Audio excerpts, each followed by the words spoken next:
What is up, everybody? Welcome back to the YouTube channel. Today I thought that in the spirit of prep, I'd go ahead and share a few cutting tips based off of my own personal experiences and also some research that I have done. So without further ado, let's jump right in. Tip number one, pretty simple: be patient. Super important, super overlooked. Let me tell you a little story. So I've now been through a cut 2 times. I've completed 2 cuts and I'm on my 3rd. And, after both of the cuts, I was thrilled with how lean I was. I felt, like I looked pretty good. However, I felt like I was also pretty small at the same time.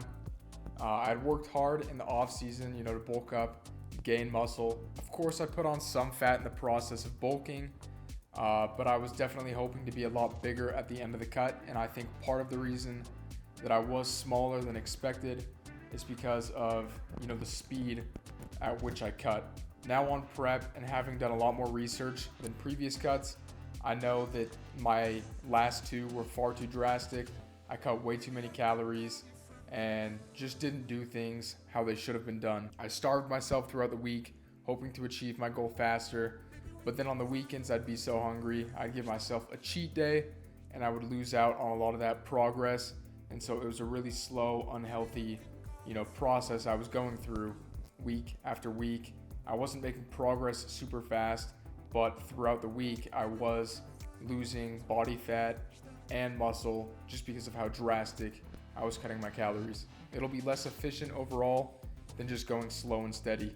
So currently on prep, I am of course, super hungry. I am, kind of starving in a sense throughout the week, but it's in a manner that I can push through. I can, last without having to give myself a refeed or a cheat day, every weekend. I think that is super important, and I've noticed a huge difference on prep versus my last 2 cuts that I've done. So make sure that you're patient during the cut. All right, tip number 2 that has helped me out quite a bit is still eating foods that I enjoy. Now, a lot of people are like, well, I like pizza and burgers. How am I supposed to fit that into the cut? One of my favorite things to do while cutting is come up with alternative recipes to some of my favorite dishes. I've shared a couple on my YouTube channel. I've shared a way to make a healthier burger, a healthier quesadilla. Just some of these things that I crave. They kill my cravings, but they're still, high in protein and low in calories. And I'm able to follow my diet still, but I'm satisfied with the food that I'm eating. It's also super enjoyable to come up with new ideas.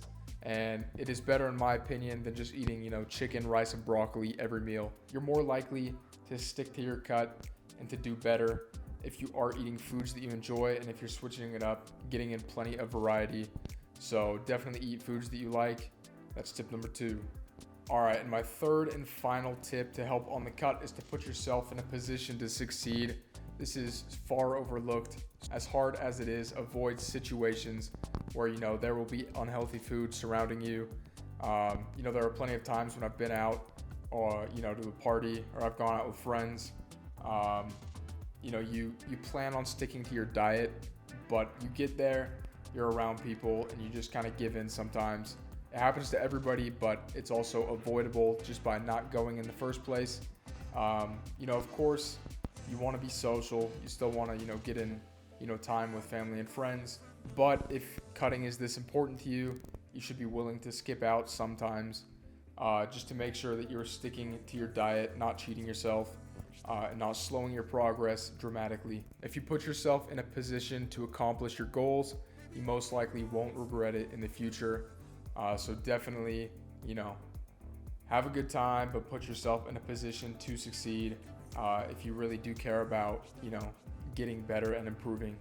I found these 3 tips to be extremely helpful in my day-to-day life. So definitely use these tips to help you on your journey as well. And we'll see you next time.